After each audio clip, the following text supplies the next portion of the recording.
ഈ ലഹരിയുടെ കരാളനഷ്ടത്തിൽ നിന്ന് നിങ്ങളുടെ ജീവിതത്തെ മാറ്റിമറിക്കുവാൻ ഒരു സന്ദേശത്തിന് കഴിയും. ആ സന്ദേശമാണ് ഞങ്ങൾക്ക് അവസാനമായി പറയാനുള്ളത്.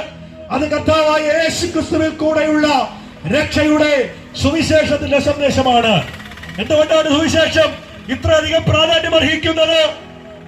സുവിശേഷം ആരെയും കൊല്ലുവാൻ അത് ആഹ്വാനം ചെയ്യുന്നതല്ല. സുവിശേഷം ആരെയും ആക്രമിക്കുവാൻ ആഹ്വാനം ചെയ്യുന്നതല്ല.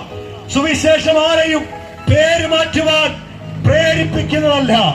സുവിശേഷം ആരുടെയും മതം മാറ്റുവാൻ പ്രലോഭിപ്പിക്കുന്നതല്ല. സുവിശേഷം എന്ന് പറയുന്നത് മാനവജാതിയുടെ പാപത്തിന്റെ പരിഹാരത്തിനായി സാക്ഷാൽ ദൈവം തമ്പുരാൻ വിഭാവനം ചെയ്ത രക്ഷാകര പദ്ധതിയാണ്. എങ്ങനെ സുവിശേഷത്തിലേക്ക് എത്തുവാൻ കഴിയും? എങ്ങനെ യേശുവിലേക്ക് എത്തുവാൻ കഴിയും? പണം കളിക്കേണ്ട, പേര് മാറേണ്ട.